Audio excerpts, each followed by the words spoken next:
been nearly 2 years since we bought this house in Central Portugal, and over the last 18 months we've been sharing all the ups and downs of renovating the house and taking it back to its bare bones. As we're slowly starting to restore it back to its former glory, we wanted to share an update with you, answering some of the most common questions we get about what our plans are, what's coming up, and we've also got a little bit of an update for you, a new addition to the project, like we needed one.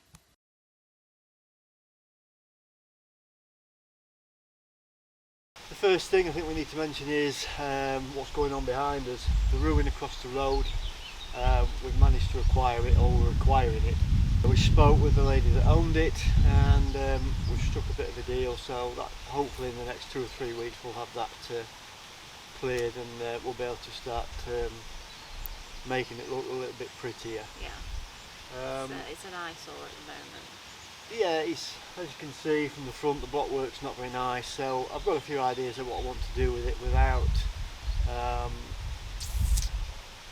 getting really involved with it. We'd like to put the roof back on, make it look a little bit more presentable, and potentially turn it into a wood store really. So the ruin is basically the 2 side walls and the back wall are the original stone. The front wall, as you'll see from the clips, like a breeze block basically. There's only one little doorway into it, and then it drops down about 1.5 meters. It's very strange really. What it was used for, we're not sure. No. But we can put a bit of a floor in, very simply, rustically, and then, like I say, use it for a wood store and storage of bits and pieces, and make it look really nice from the roadside. So. The bonus is it doesn't come with any land, does it? So there's no extra work apart from tidying it up. There's no extra work. She says that looking at me. But no, it is the bonus. Like Becky says, it basically comes with the lovely cherry tree and a small olive, which the owners actually cut down the other day when I actually managed to speak to them. So. There's no maintenance of it really, which is great.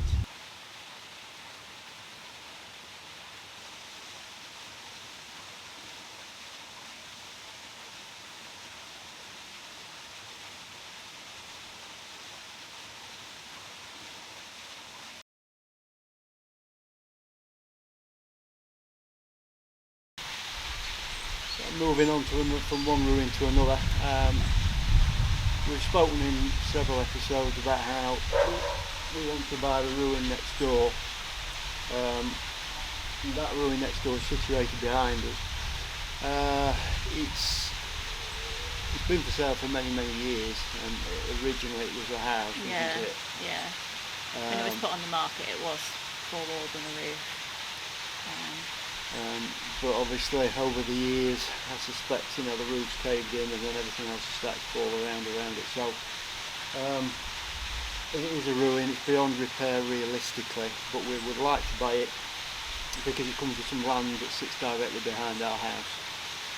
We'd like to do some work on that land, removing the land, putting drainage in to try and make sure that the rear wall of our house is as dry as it can possibly be, given that 2/3 of it are underground. So that's the background on it really. So we've left our offer on the table. He's come back, he's counted. We're not a million miles away, so I'm sure we'll get there at some point in the near future, but we're not in any hurry to buy it, so we'll leave it as it is. We're not going to push him. We'll let him hopefully come to us and see what happens further down the line. I'm hopeful. We are. Not with you. Yes.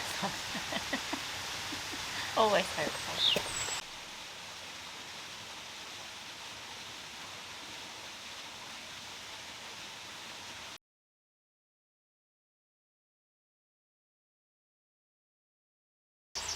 So as we go along, as well as doing the main work in the house, I'm kind of dipping in and out and doing other little jobs, little more cosmetic jobs I guess. Keeps things interesting. A few people have been sort of questioning why I'm not getting on with the house, or why they think I'm not getting on with the house, and why I'm doing these other side jobs, as somebody said. Well, we are continuing on with the house, but the work that I'm doing is what you've seen in previous videos, so it's kind of pointless me showing it until we get to a point where we can move on and show you a sort of finished the finished floor or the joist finished, etc.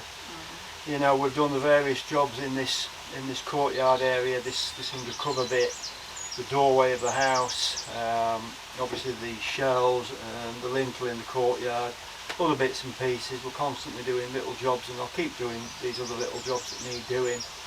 It keeps it interesting for you too, doesn't it? And especially like with the manual labour that's involved with the beams and all that, you know, you can't physically do that constantly either, can you? And no, it's, you know, sometimes I'm taking a week off from the bigger jobs just to, you know, get my interest back in something. It needs doing, it'll get done, but I think, you know, you need a bit of a break from time to time. Do something that you can get done in a few days or a week, start to finish, and give you that little bit of a boost, I guess, really. So that's the background behind that, why I'm doing these little jobs here and there. It's what it's all about for us as well, isn't it? You know, it's enjoying it, you know, constantly. We want to enjoy what we're doing. We don't want it to become a chore, which it isn't doing, and it hasn't done at any point really. So yeah, we don't have deadlines, do we? No, it's potentially a dangerous thing. But no, we decided right from the start that we knew it was going to take years to do, and it's still going to take years. But we're not putting ourselves under any time pressure.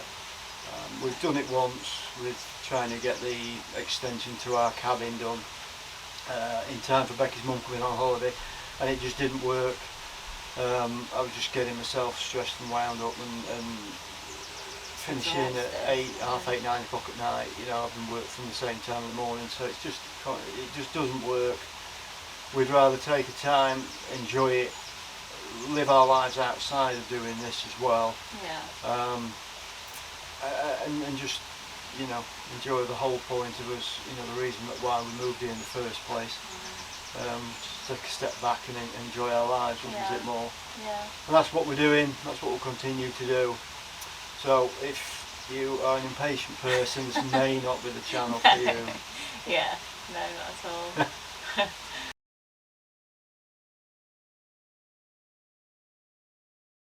In the house, things are largely as they were the last time we were in here. It has taken a back burner. We've done a bit more on the beams, got most of them in. We're not too far away from getting the floor down in here. Hopefully, once I've got the room next to our cabin finished in the next few weeks, then we'll get back in here full time and get a floor down in here. So then I can put some scaffold up inside and start looking at the roof. And we want to change the windows in here as well this year. So we're looking into getting a carpenter to make us some nice wooden windows equivalent to what's already in. And then, you know, then I can put them in and redo the brickwork around the window frames,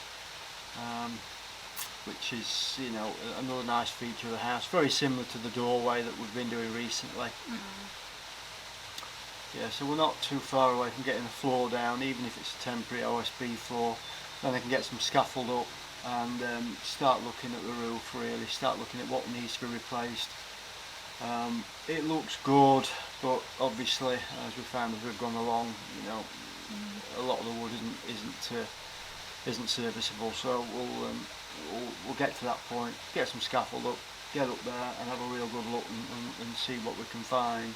We would like to keep the central structure bit, wouldn't we, as a feature, even if it's not actually serving a purpose anymore, because it's the original structure. It is, yeah. It's a very bespoke design. It's a bit quirky, but it's really decorative, as you'll see, and it does look fundamentally good.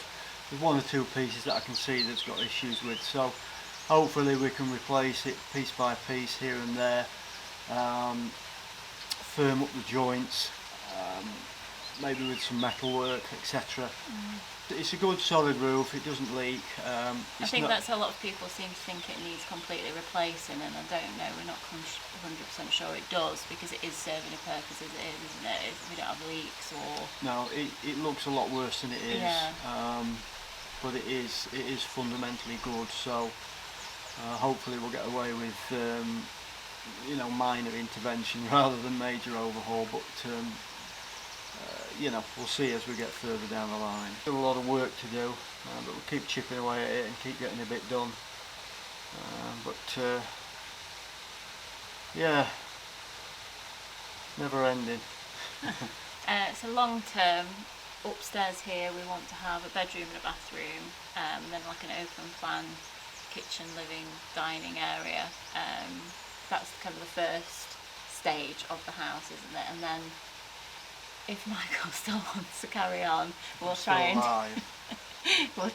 maybe do the bottom rooms, but they're obviously going to be more of a challenge because of the fact they are underground and whatnot. Yeah, but they are. Again, they're dry rooms, but they are going to provide more of a challenge really. Upstairs is predominantly above ground, so we've got no real issues up here. Yeah. Like Becky says, a smallish or medium-sized bedroom, an ensuite at the far end where the windows are, and then one big open plan sort of kitchen and living area up here. Sort of spilling out into the open where Michael's been working the last couple of weeks. Yeah, kind that's of see right. us living outside a lot really. During the summer months we can just keep these doors open and step outside into the undercover bit, and then we've got the courtyards just beyond that, which over the summer is just flooded with you know, vines and wisteria. So it's a lovely sort of speckled shaded area, nice and cool. Nice breeze because we're a bit higher up as well, so it's ideal, isn't it? And everything just follows on, you know, so it's ideal. So hopefully that's covered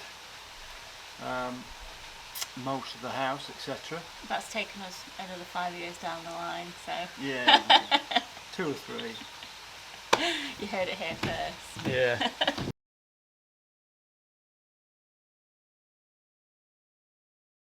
So we're back into the room next to the cabin, our little extension, aren't we? Mm-hmm. We've almost got the joists in and brickwork built up around them, so the floor will be going down hopefully in the next couple of weeks. Yeah, and then once we get that in, it should go pretty quickly. That's the main work done. Obviously these joists, the main centre beam, building them back up, etc., doing the lintels has been a lot of work. It's been a long job, but we've broken this back really. The heavy work's done. Once this is in, it's just insulation on the roof.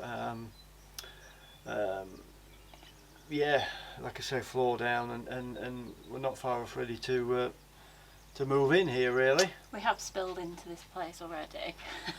Yeah, what you can't actually see is there's a little corner here where we've put a few bits and pieces in just to give us a bit more room in the cabin.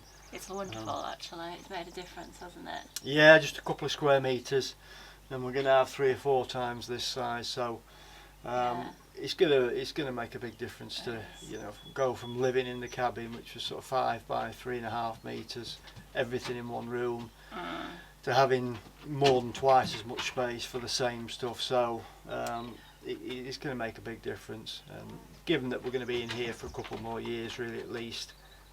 It needed doing. This room's also a lot cooler, isn't it? It's going to be a lot better in summer. The cabin that we're in at the minute, it does get really, really hot in the summer, so you can't even be in there in the day, whereas I think we'll be okay in here, like for me working and the dogs, it's a lot cooler. Yeah, the cabin's obviously got a big sort of window open area at the front where we've got the perspex kind of forming a window, and the sun just beats on it 8 hours a day during the summer, and it gets 30 odd degrees in there. So in here we've just got this one window, and the doorway through comes in from the cabin. So there's you know, it's 95% stone, so it's just it does stay a lot cooler in here. So it'll be better for living, better for sleeping, better for Becky working, and one thing and another, and give us that space. You know, we're going to be living in the space that's in front of this beam, this cross beam, and behind is a couple of metres by, I think it's about 5 deep, which we're going to put our our personal belongings that have been in storage for a couple of years. So we'll get them out of there, save us a bit of money, gets everything here under one roof now. Yeah. So it's win-win really. It's a lot of work and it's taken away from the house for the time being, but it's only going to be another month or so, then we can get back on with the house and yeah. It's also going to give us that extra space for people when they come and stay, because like we said, in the main house we're only going to have one bedroom and bathroom to start off with, so this will be guest accommodation, or we'll come and hide in here. We'll come and live in here and leave them in We'll come on holiday in the cabin, because I think we'll miss it when we leave it. We will, definitely. We love being in here. We've been in nearly 2 years now. And it's just, it's amazing when it's such a small space, but you get used to it, you work with it. It's been warm in winter, it's not been so cold in summer, but it's stayed dry, and it's been lovely every morning to sort of wake up and look out of that front, just into the olive trees and the grapevine, and see the house behind the stone. It's just a lovely view, nice. And we will miss it, but all good things come to an end. Yeah. But I think we'll be in here for a while yet, so we'll not be missing it for a few years anyway. No.